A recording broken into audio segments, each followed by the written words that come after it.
that's your winning face, I'd hate to see you lose. We underestimated the Constant. Yeah, he's a glorified desk clerk. He's not just after the money. He wants it all. We caught him once, we can do it again. And, well, we're not the ones who let him escape. You still don't trust her. I don't like executive decision makers.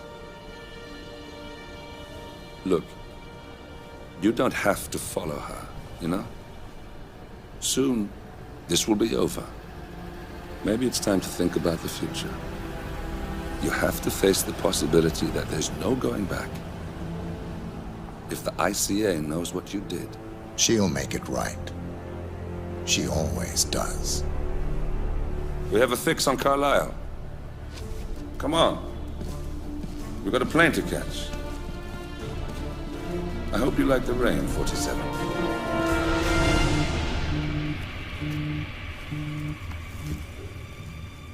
Miss Burnwood. How did you... I have everyone's number. You really ought to know by now. You planned this? All of it? Don't be silly. I just played the hand I was dealt. We'll find you. You had me. Where'd that get you? We handed you an empire. It's for the best. The partners were complacent, set in their ways. But power is more than just security. Providence can be an agent of change. Surely you understand. Or you will. Soon enough.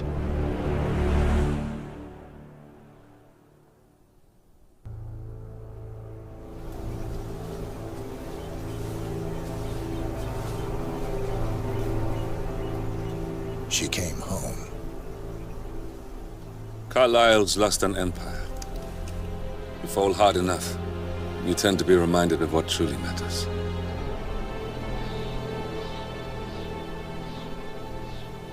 So, the end of the line. You ready for this? Are you? Who will you be, without a score to settle? I guess the world's most wanted fugitive will have to do.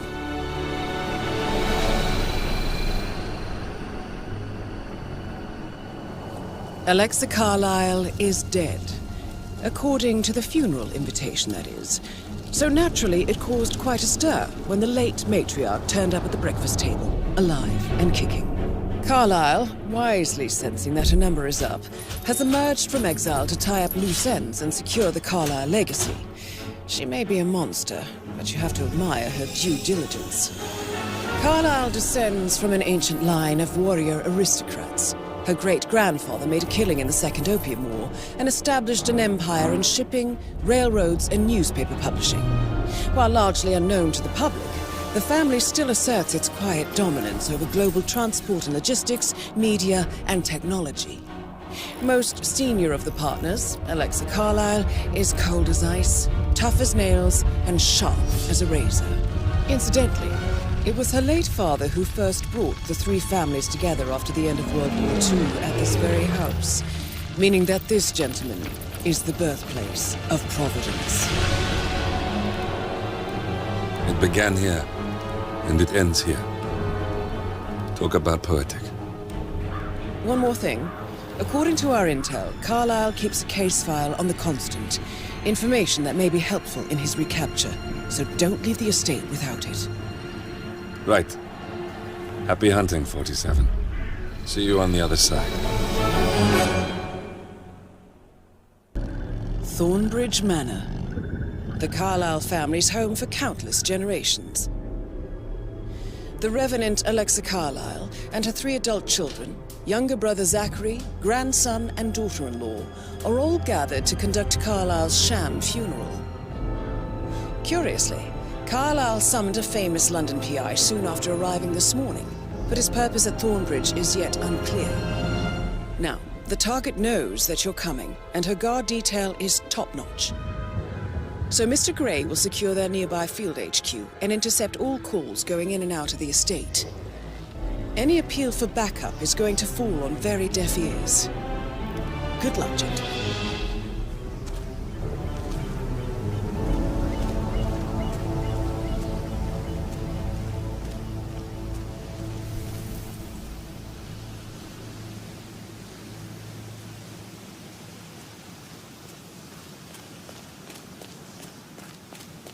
is a private area, sir. Phineas Whitmer, private investigator. I have an appointment with Madame Carlyle. Please wait. Mr. Whitmer is here to see Madame Carlyle. You can go right in. That is Phineas Whitmer, the famous private investigator hired by Madame Carlyle this morning. I'm curious why he's here. Maybe you should do some detecting yourself, 47.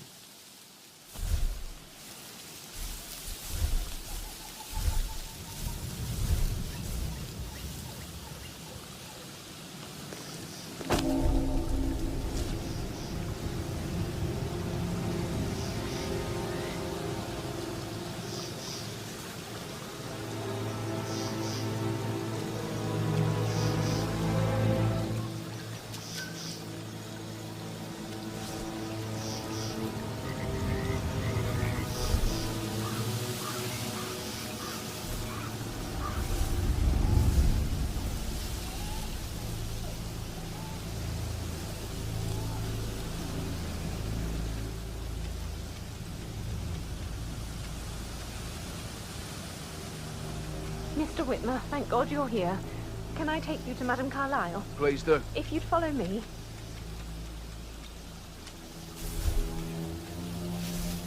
I know I oughtn't say anything, but I'm so relieved you're here. Everything's just so strange. Preparing for Madame's funeral, and then she turns up alive.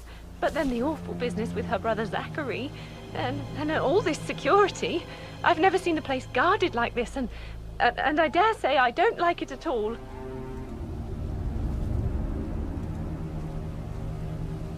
Oh, by the... Madame Carlyle inside. What did I tell you? Oh, I She's a could sensible cry. woman. And that stuff from your ex was like manipulation 101. I know.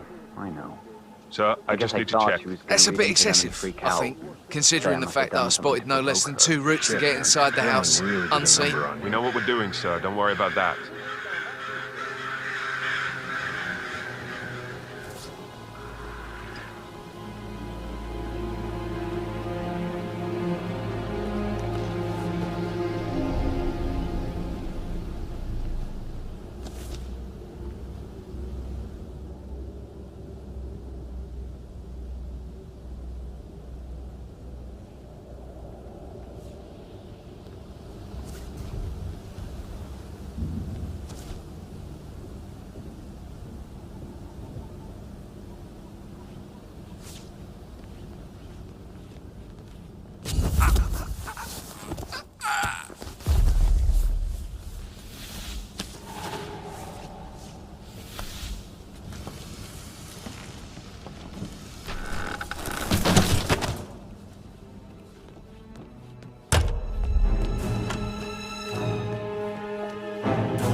Mr. Whitmer, thank you for coming on such short notice.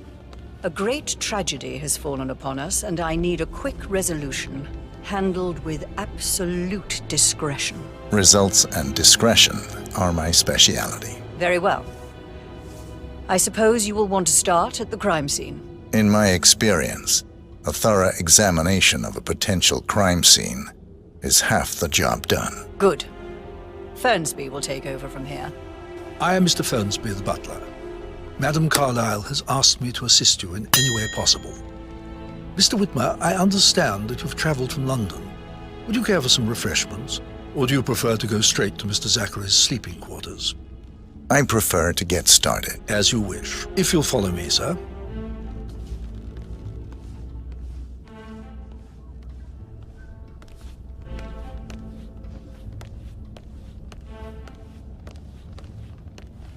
I feel obliged to point out that current affairs surrounding Madame Carlyle are of a delicate nature. You may be familiar with the recent announcement of her death. You will probably learn that a staged funeral is scheduled to take place tomorrow. Madame's children were not informed until this morning that their mother was in fact not dead at all. So please bear with them if they seem affected by the rather unusual situation.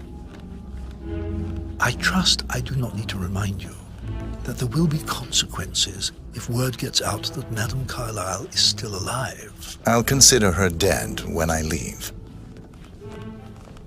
Before you inspect the crime scene, I will tell you this. The case concerns the death of Mr. Zachary, Madame Carlyle's younger brother.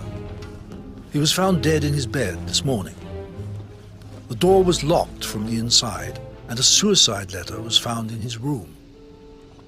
However, Madame Carlyle suspects foul play and will not accept that he took his own life.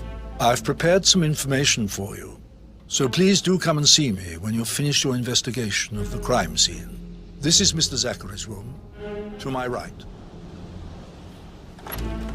A locked room murder mystery, 47.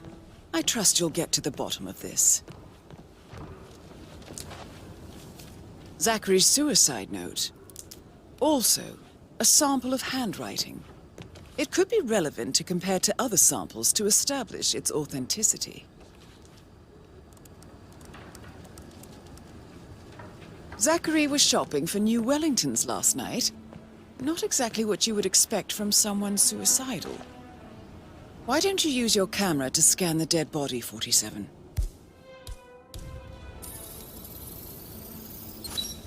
Throat markings indicate a rare, short-lived plant poison killed him.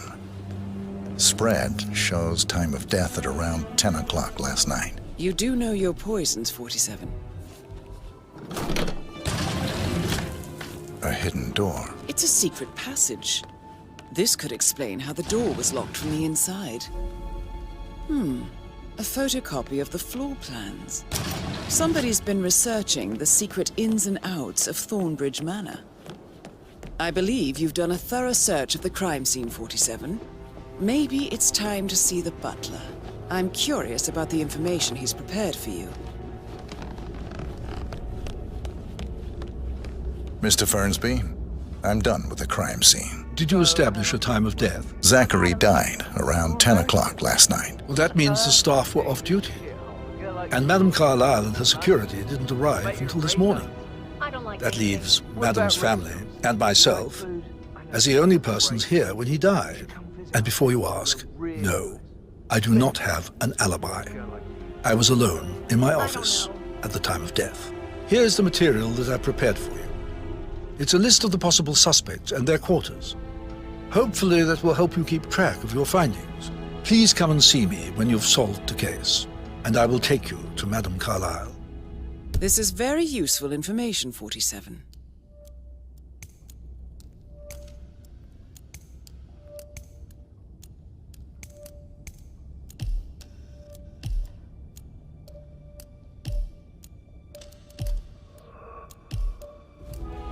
So how does one solve a murder mystery, 47?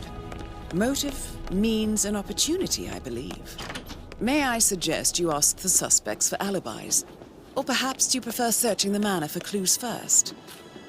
Emma Carlyle, can you tell me where you were yesterday evening? Surely I'm not a suspect. I need to account for everyone. Well, I spent the evening with my family, but I got an awful migraine and had to take to bed. Everyone can attest to that. I believe I went up when the boys sat down for a drink around 8 o'clock. Anything else you want to know? How did you feel about Zachary? I might as well be honest. His presence was always awkward. Well, how do you have a meaningful conversation with a man who only cares about plants? In my opinion, Alexa bears some responsibility for how this ended. She supported his self-limiting behavior by letting him live here. Is that all? Have you noticed anything else out of the ordinary? Nothing special comes to mind. Except, perhaps, I did get a feeling that Zachary was depressed, not just sad. I suppose he realized that he had no one with Alexa gone. Even Alexa must feel the pangs of guilt over that one, letting him believe she was dead. Then again, guilt isn't her strong suit.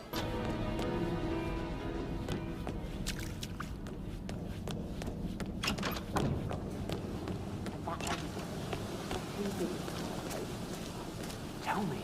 She scolded Mary for not making the bed the way she preferred. It's so unfair. Just discuss Zachary's dead body.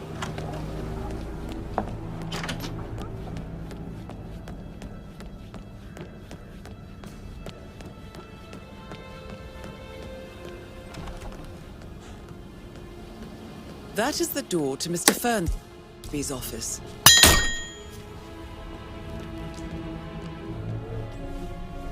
Painkillers.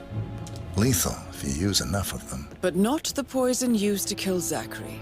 Of course, Madame Carlyle doesn't know that. Are you considering to frame the butler, 47? Zachary's diary. This is big.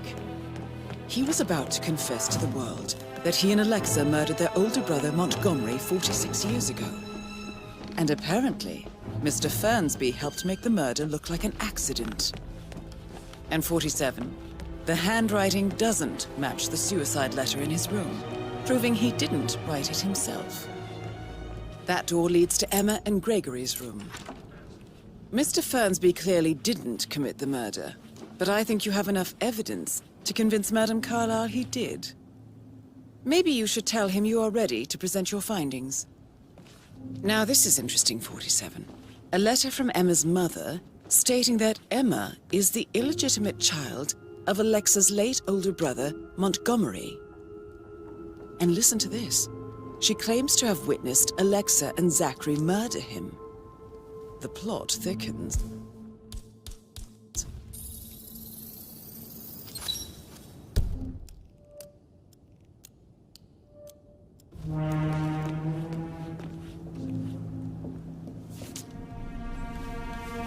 A keychain pendant for the greenhouse. What's that doing in Emma and Gregory's room, I wonder? And why is the key missing?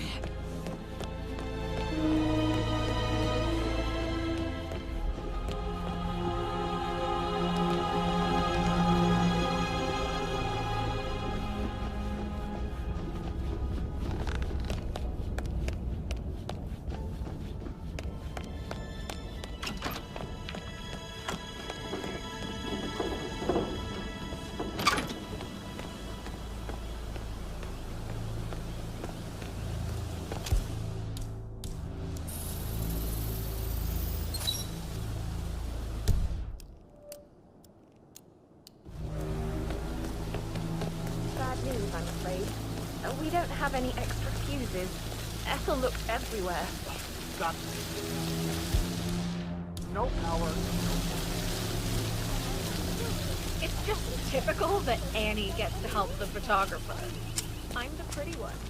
But work, work, work. That's all I get from Fernsby. Everything needs to be ready for the funeral. It needs to look good for the family portrait. I can feel that pressure too.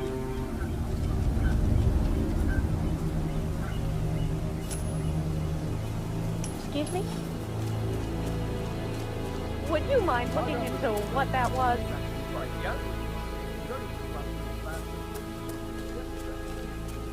Good job.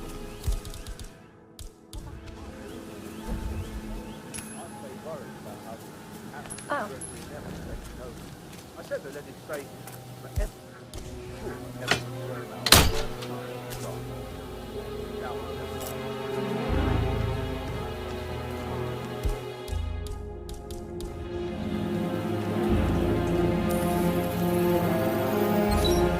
Broken lab equipment. It looks like it was recently used, though. This is a table You showing have lethal uncovered enough dosages for evidence the to tell poison Madame used to Carlyle kill that Zachary. Emma is the murderer. Quite the detective, 47. I'm impressed. Something is circled, 47. Female, age 65 to 79, 60 to 64 kilograms. I'd say Madame Carlyle is next in line for a poisoning. I suggest you go tell Mr. Fernsby. Unless you think there are more secrets to uncover.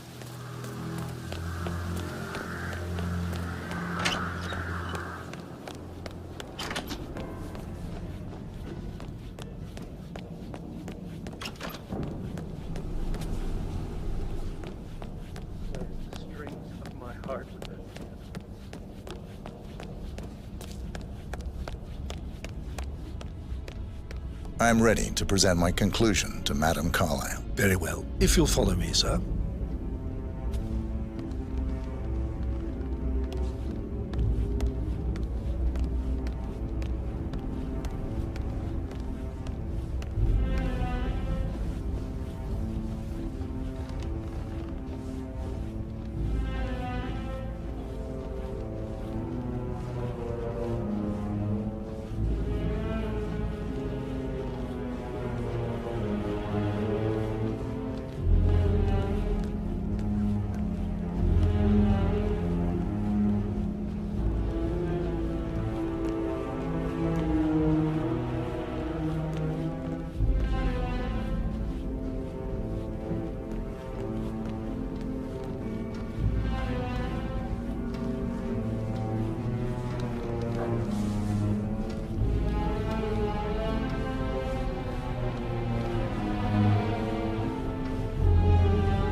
This is Madame Carlyle's office. Please step inside.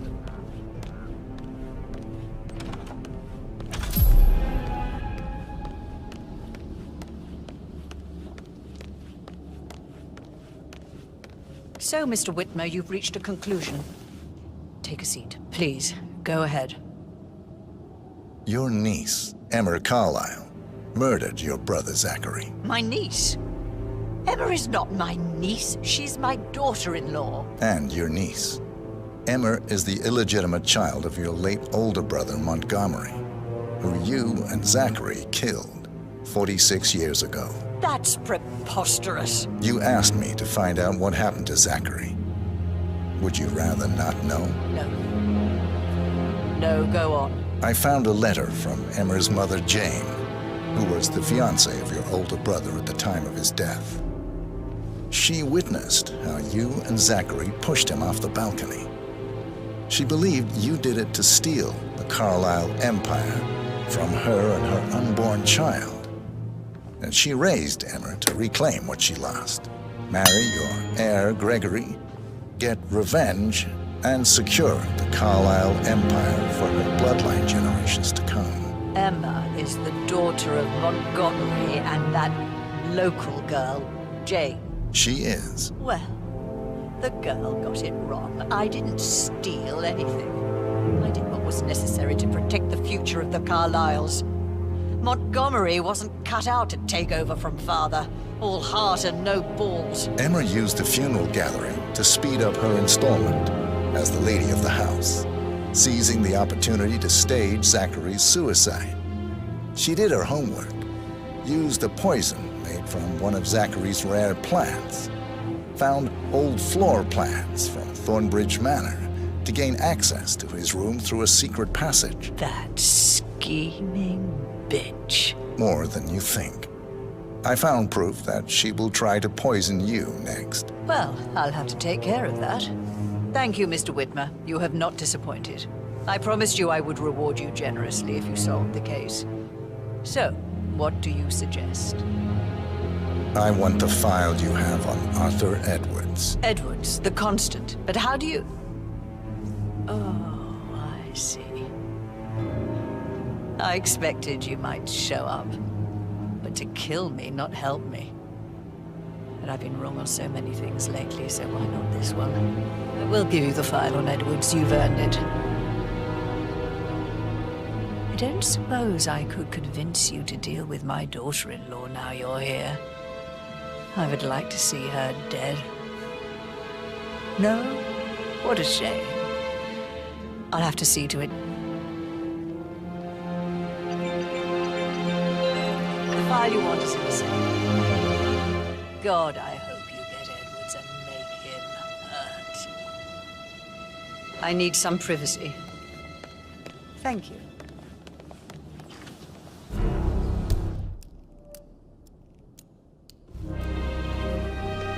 Good work, 47. That's the file on Arthur Edwards secured. Time to take care of Madame Carlyle. Huh?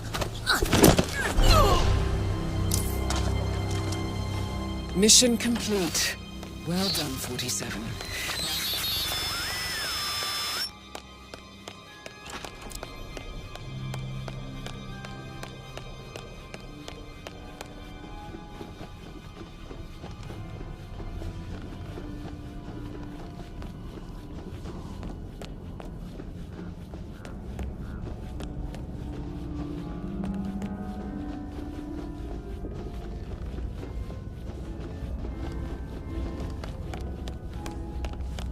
Hi there.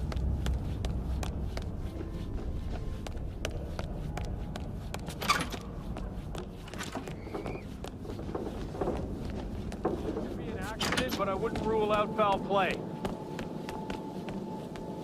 JHQ, you copy?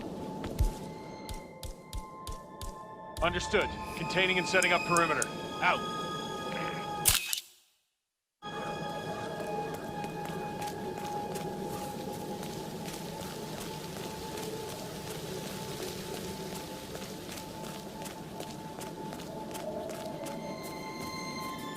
I'll never get how the rich do this. All this fuss for a pretend